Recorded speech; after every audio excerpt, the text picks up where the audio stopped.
것 같아요. 네, 홍준표 전 지사 말씀하신 김에 오늘 현충일 놓치지 않으셨습니다. 이 추념식 한마디 빼놓지 않고 얹으셨는데요. 체제 파괴자가 민주열사로 추모되는 나라 위한 희생이 희화화되는 나라. 누구를 칭하는지는 구체적으로 적시하지 않았습니다. 어떤 의미가 있을까요? 글쎄, 뭐 아마 이제 오늘 문재인 대통령이 그 추념사 중에서 이제 뭐 특히 이제 애국에 대해서 여러 가지 네. 이야기를 했습니다.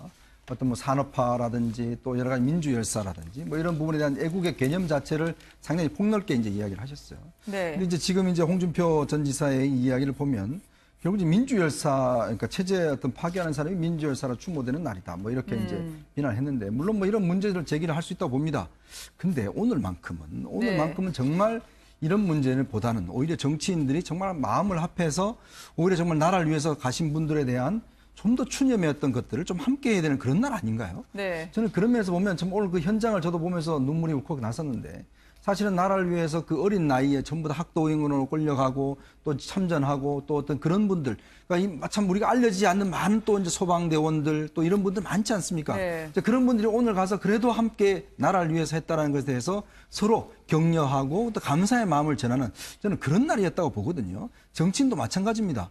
그런 면에서 본다라면 좀 오늘의 장만큼은 좀 우리가 이 정책 논쟁을 좀 하지 않았으면 하는 그런 날인데 또 이렇게 이제 좀 말씀을 하시니까 서로 마음 한 곳에 좀 상처가 자꾸 되는 것 같아요. 그러면서 볼 때는 우리 제1야당의 그래도 언제 전직 그 대선 후보였던 분께서 좀 오늘만큼 그래도 좀 이런 추모하는 글들 이런 것들 좀 하고 국민들 함께 마음을 모을 수 있는 글들 이런 글들 좀 했으면 어떨까라는 참 아쉬움이 많이 남습니다. 자유한국당 야성은 나로 인해서 회복이 된다. 그런 이야기를 하고 싶은 걸까요? 야성은 이럴 때 쓰는 게 사실은 아니죠. 네. 그러니까 자유한국당이 요즘의 모습들을 보면은요, 예전에는 한 40% 이상 지지율을 받았던 정당이잖아요. 그쵸. 새누리당, 한나라당 시절에는 그렇게 많은 국민들한테 신뢰를 받았던 정당입니다.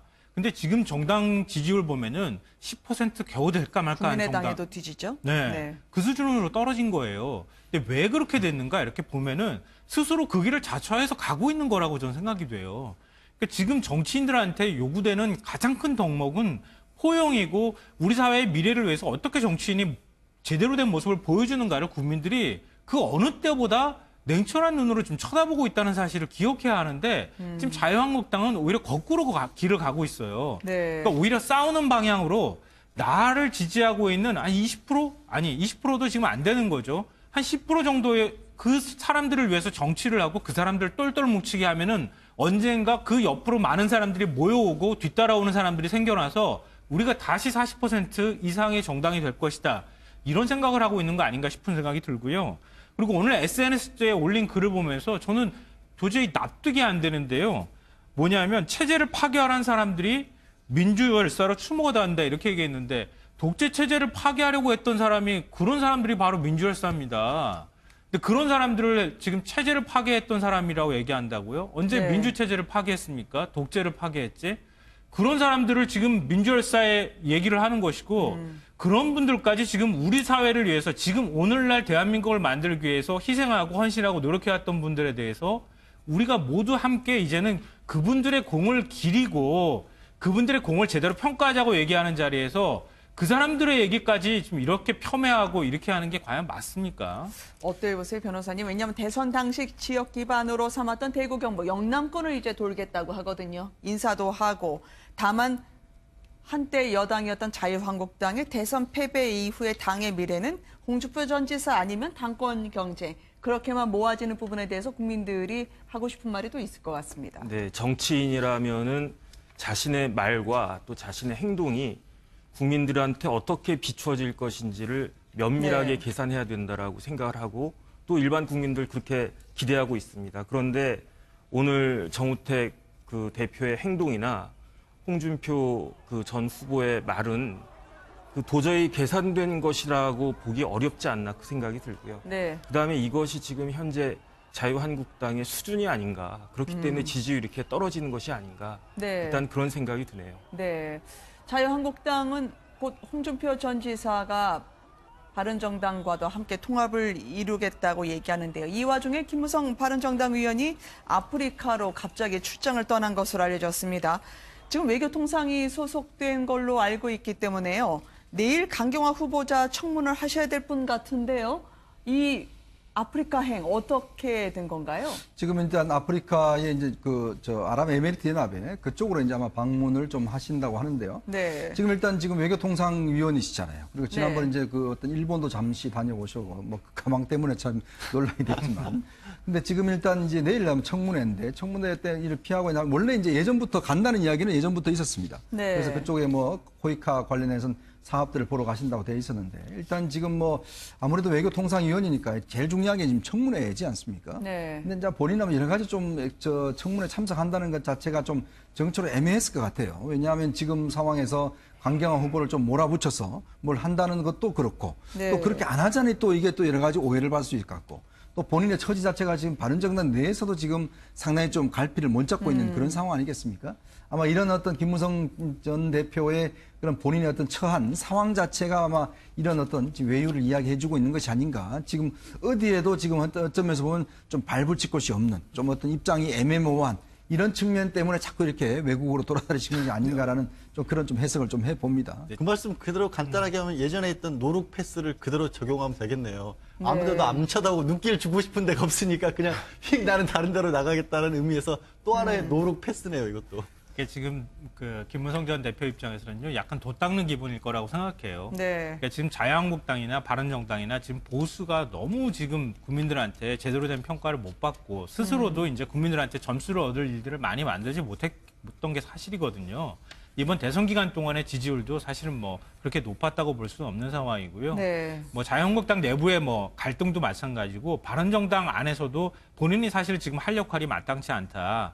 그 본인이 이제 앞으로 정치를 계속 한다고 하면은 결국 대선 출마를 염두에 두고 있는 잠재적 대권주자임에 틀림이 없거든요. 네. 그런 면에서 지금 정치에 본인 스스로가 확 들어가서 논란에 휩싸이거나 뭔가를 이렇게 일을 만들 상황은 아닌 것 같다. 네. 타이밍이 아니다. 지금은 뒤로 빠져서 오히려 몸 관리하고 자중하는 모습이 좀 낫다. 이렇게 판단을 하고 있는 것 같습니다. 네.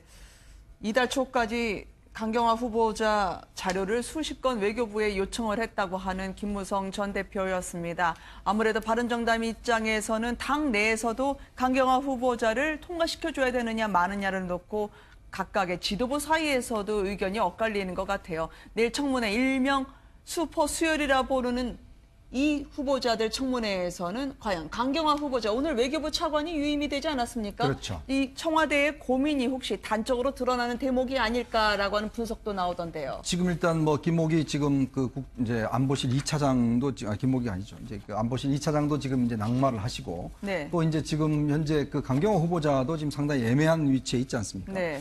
제가 볼 때는 아마 강경호 후보자는 야권에서 그냥 쉽게 넘어갈지가 않아요. 지금 왜냐하면 네. 김상조 후보자 같은 경우는 아무래도 이제 지금 국민의당 입장이 상당히 이제 좀 그 찬성 쪽으로 많이 좀 기울어 갔어. 그쪽은 네. 좀 가능성이 있지만 강경호 후보자는 지금 여러 가지 의혹들이 지금 더 추가로 나왔거든요. 그렇죠. 그리고 좀 현재 외교안보 라인이 지금 흔들리고 있는 상황이기 때문에 아무래도 야권의 공세가 강경호 후보 쪽으로 상당히 집중될 것 같습니다. 네. 아마 내일 아마 청문회에서도 야권이 아마 강경호 후보자의 어떤 여러 가지 좀 개인적인 문제뿐만 아니라 네. 그다음에 이제 민감한 외교안보 현안에 대해서 굉장히 어떤 좀 작정을 하고 질문할 것 같아요. 그러고 난다면 아마 제가 볼 땐 청와대 입장에서는 상당히 좀 곤혹스러운 어떤 청문회가 되지 않을까 그렇게 좀 예상을 해봅니다. 김기정 국정의 차장까지 지금 인사검증에서 낙마를 한 것으로 전해진 것처럼 물론 본인은 건강상 이유로 사의를 표명한 것으로 전했습니다만 그래도 청문회에서 이 사람만은 우리가 낙마시키면서 야권의 힘을 보여주겠다고 한다면 어떤 사람이 타겟이 될까요? 아무래도 강경화 후보자가 될 가능성이 매우 높지 네. 않을까 그런 생각이 들고요. 이미 이제 김상조 후보자의 경우에는 지난번에 청문회에서 보여줬던 태도나 이런 것들이 오히려 그 이전에 많은 의혹들이 나왔음에도 불구하고 그걸 오히려 다 덮고도 남을 만큼의 네. 그래서 이제 의혹을 스토리로 덮었다 이런 말까지 사실은 나왔거든요. 네. 근데 지금 강경화 후보자 같은 경우에는 아직까지는 그런 평가가 나오는 것 같아 보이지는 않습니다. 그렇기 때문에 제가 볼 때는 내일 청문회장에서 어떤 모습들을 보이느냐가 강경화 후보자의 운명을 가를 것이다. 네. 그러니까 지금까지 제기된 의혹에 대해서 충분한 설득력 있는 설명을 내놔야 할 거라고 저는 생각합니다. 네. 아무래도 여성으로서의 상징성이 있지 외교 장관으로서의 실력이나 다른 덕목까지 내일 일제히 도마에 오를 것 같습니다.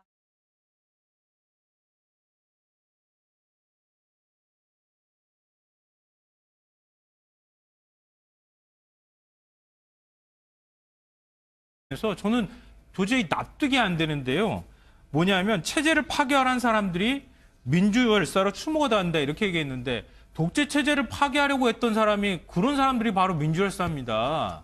근데 그런 사람들을 지금 체제를 파괴했던 사람이라고 얘기한다고요? 언제 네. 민주 체제를 파괴했습니까? 독재를 파괴했지?